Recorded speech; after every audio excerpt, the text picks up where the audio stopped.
Bismillahirrahmanirrahim. Assalamualaikum warahmatullahi taala wabarakatuh.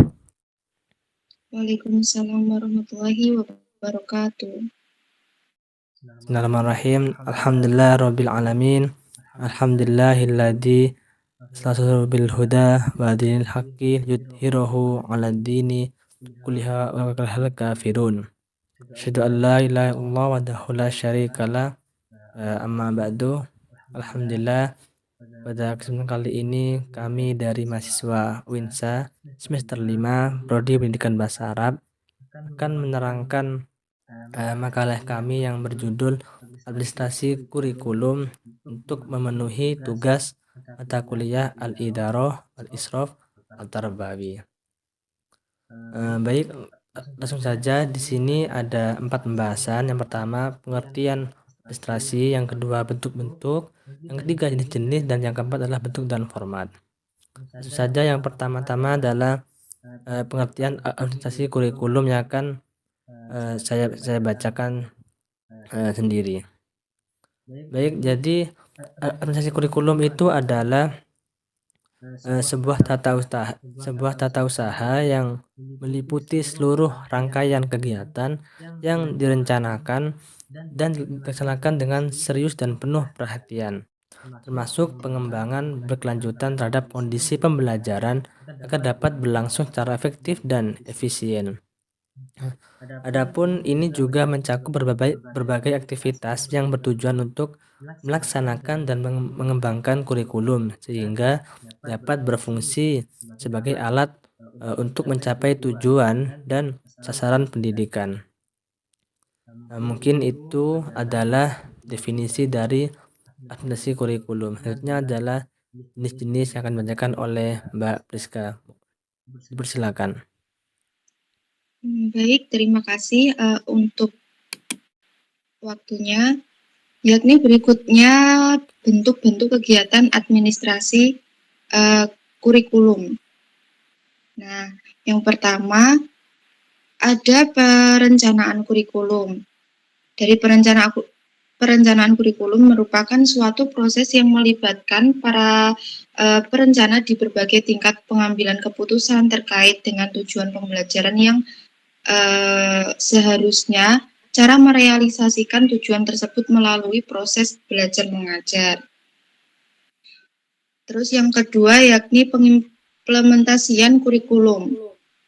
Dalam pengimplementasian kurikulum ini ada beberapa prinsip yang digunakan ketika pengimplementasian kurikulum, yakni seperti relevansi, fleksibilitas, kontinuitas, efisiensi, dan efektivitas.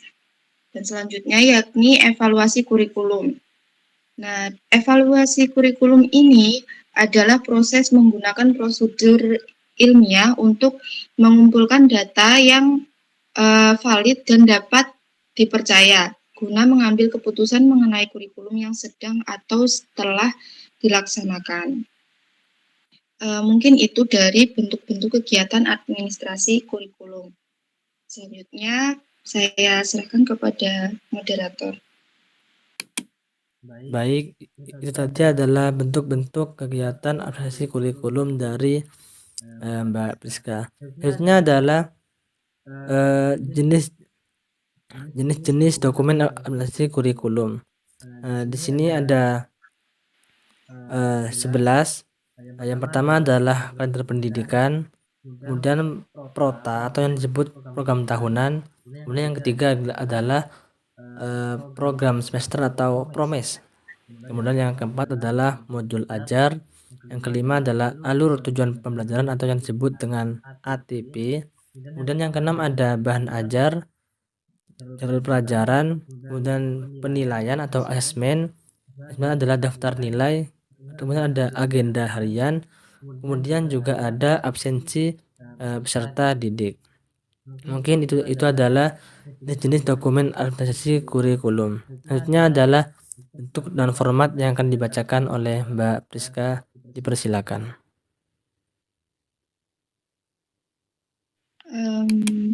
Baik, selanjutnya yakni bentuk dan format administrasi kurikulum.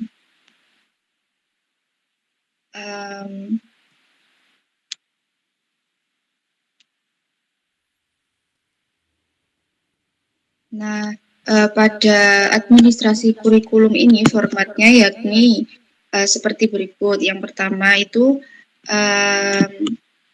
terdapat mata pelajaran, kelas atau semester, tahun pelajaran, dan sekolah. Nah, selanjutnya itu ada tabel. Tabelnya berisi tentang standar kompetensi, kompetensi dasar, KKM, dan juga indikator pencapaian kompetensi, dan juga alokasi waktu. Selanjutnya yakni terdapat prosem atau program semester. Di program semester itu juga terdapat seperti standar kompetensi, kompetensi dasar, materi standar, pengalaman belajar, mekanisme penilaian, tugas, waktu, dan bahan media sumber. Terus yang ketiga juga ada program tahunan atau prota.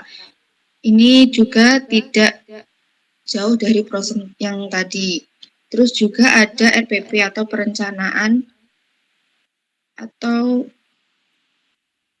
rencana pelaksanaan pembelajaran atau RPP. Di dalamnya yakni ada standar kompetensi, kompetensi dasar, indikator, dan materi standar. Dan juga ada pelaksanaan pembinaan kegiatan seperti itu. Mungkin itu dari bentuk dan format administrasi kurikulum. Selanjutnya, saya kembalikan ke moderator. Terima kasih. Baik, itu tadi adalah bentuk dan format administrasi kurikulum. Selanjutnya adalah kesimpulan dari makalah kami, yaitu bahwasanya administrasi kurikulum ini adalah serangkaian tindakan yang terstruktur serta sistematis untuk mengatur, mengelola, merencanakan, serta mengevaluasi pelaksanaan kurikulum di institusi pendidikan. Tujuan dari administrasi kurikulum ini adalah memastikan bahwa pembelajaran itu berjalan sesuai cara teratur dan tepat, dan sesuai juga dengan tujuan pendidikan yang telah ditentukan. Maka oleh sebab itu pentingnya ilmu ini dibutuhkan oleh setiap sekolahan atau setiap institusi pendidikan agar sekolah itu berjalan secara sistematis dan runtut sesuai dengan aturannya. Mungkin itu tadi dari keempat materi kami, mulai dari pengertian, jenis-jenis, bentuk, dan format dari aplikasi kurikulum. Terima kasih dari kelompok kami. Apabila ada salah kata, kami mohon maaf. Apabila ada yang benar, itu semua dari Allah. Maka Nasratul Mustaqim. Wassalamualaikum warahmatullahi taala wabarakatuh. Waalaikumsalam warahmatullahi wabarakatuh. Syukran ala ihtimamikum.